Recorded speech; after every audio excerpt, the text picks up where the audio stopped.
یا ایھا الذین آمنوا اتقوا اللہ وآمنوا برسولہ،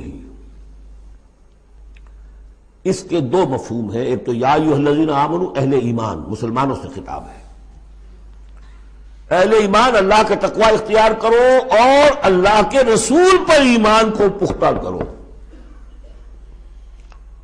لقد کان لکم فی رسول اللہ اسوۃ حسنہ، ان کی زندگی میں دیکھو کیا توازن تھا. انہوں نے ترک دنیا تو نہیں کی، شادیاں کی، بھرپور زندگی گزاری ہے، ان کی اولاد بھی تھی،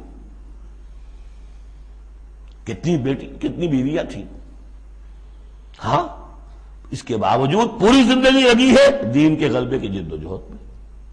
یہ اسوہ ہے، یہ آئیڈیل ہے تمہارے لیے، یہ نمونہ ہے، ان کی پیروی کرو. لقد کان لکم فی رسول اللہ اسوۃ حسنہ. اور اس اسوے میں واقعہ یہ ہے کہ یہ بھی دیکھنے کی ضرورت ہے. ایک تو یہ کہ آپ حضور کی زندگی میں گنتے چلے جائیں، یہ چیز بھی تھی، یہ چیز بھی تھی، یہ چیز بھی تھی، یہ چیز بھی تھی، یہ چیز گن لی، آپ نے فہرست بنا لی. آپ نے وہ ساری چیزیں جو ہے اپنے اندر پیدا کرنے کی کوشش کی، فیصلہ کر لیا کریں گے. لیکن اگر یہ حماقت آپ نے کر دی کہ دیکھا نہیں کہ ان مختلف چیزوں کے مابین ریشیو پروپورشن کتنا تھا. اصل شہر ریشیو پروپورشن، ایک چیز کتنی تھی، دوسری کتنی تھی، تیسری کتنی تھی. اگر ریشیو پروپورشن ڈسٹرب ہو جائے گا تو اس وقت تو ختم ہو جائے گا. جیسے نسخے کے اندر 4 دوائیں ہیں، ایک تولہ بھر ہے، ایک ماشا بھر ہے، ایک فرض کیجیے چھٹانک بھر ہے، اور آپ نے وہ چھٹانک والے کو تولا کر دیا، تولے کو چھٹانک کر دیا، تو نسخہ شفا کے بجائے نسخہ ہلاکت بن جائے گا. تو محض یہ ثابت کر دینا، یہ ثابت ہے، فلاں حدیث سے ثابت ہے، یہ ایک بات ہے، صحیح ہے. لیکن یہ دیکھیے کہ حضور کا مجموعی جو طرز عمل ہے، آپ کا جو رویہ ہے، زندگی جو آپ نے گزاری ہے، اس میں ٹائم ایلوکیشن کیا تھا، اس میں ریسورسز کی ایلوکیشن کدھر تھی، اس میں اب پرائرٹیز کس کو تھی، کیا چیز جو تھی وہ پرائمری تھی، کیا سیکنڈری تھی. اگر یہ چیزیں بھی ملحوظ نہ رکھی گئیں تو وہ اسوہ نہیں رہے گا، وہ کچھ اور بن جائے گا. لہذا یہاں زور جو ہے وہ آمنوا برسولہ. اور ایک بات یہ ہے کہ یہاں پر اہل کتاب کو بھی خطاب کیا جا رہا ہے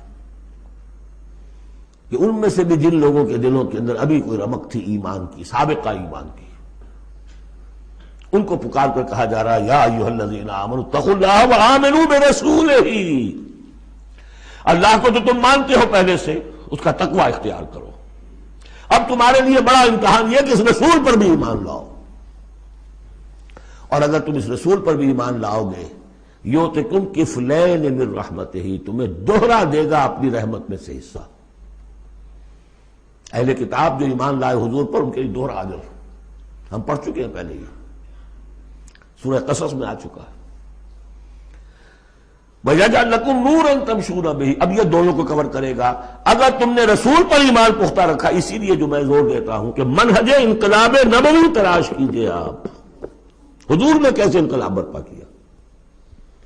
محض اقامت دین کی جد و جہد کے لیے تن من دھن لگا دینا، یہ پہلا قدم ہے. اللہ مجھے اور آپ کو توفیق دے کہ ہم اس کا فیصلہ کریں. پھر مرحلہ آئے گا کس طریقے پر کریں. وہ منہج اگر انقلاب نبوی کا نہیں ہے، خلاف پیمبر کسے راہ گزید کہ ہرگز بمنزل نہ خواہد رسید. اگر پیغمبر کے راستے سے ہٹ کر کوئی راستہ اختیار کیا، کبھی منزل تک نہیں پہنچ سکو گے. لہذا آمنوا برسولہ، جتنا یقین ہوگا کہ جائی جاست. آپ کو معلوم ہے جہاں ذرا گمان ہوتا ہے کہ یہاں تیل ہے، کروڑ ہاں ارب ہاں روپیہ جو ہے وہ وہاں پہ ڈرلنگ کے اندر، تلاش کے اندر لگا دیتے کہ نہیں. یقین ہو کہ جائی جاست. اصل شے ہے سیرت محمدی صلی اللہ علیہ وسلم، اصل شے ہے طریق محمدی صلی اللہ علیہ وسلم، منہج و منہاج محمدی صلی اللہ علیہ وسلم. وَلِكُلٍّ جَعَلْنَا مِنْكُمْ شِرْعَةً وَمِنْهَاجًا. ہم نے تم میں سے سب کے لیے علیحدہ علیحدہ شریعتیں، علیحدہ علیحدہ منہاج بنائے ہیں. منہاج محمدی کیا ہے، اس کو تلاش کرو اور اس کو اختیار کرو. یا ایھا الذین آمنوا اتقوا اللہ وآمنوا برسولہ یؤتکم کفلین من رحمتہ ویجعل لکم نورا تمشون بہ ویغفر لکم واللہ غفور رحیم. اور بخش دے گا. پھر اس راستے پر آدمی چل پڑے، رخ سیدھا کر لے، بحیثیت مجموعی زندگی صحیح رخ پر آ گئی تو خطا تو ہو جائے گی کبھی نہ کبھی، کہیں پاؤں پھسل جاتا ہے آدمی کا، اٹھتا ہے توبہ کرتا ہے۔ انما التوبۃ علی اللہ للذین آمنوا للذین یعملون السوء بجہالۃ ثم یتوبون من قریب واللہ غفور الرحیم، اللہ جو ہے وہ غفور الرحیم ہے۔ تو میں نے جو اس آیت کا مفہوم بیان کیا آپ کے سامنے کہ اس میں خطاب کا رخ جو ہے اہل کتاب کی طرف بھی ہے، اس سے اگلی آیت جو ہے بہت کھل جاتی ہے۔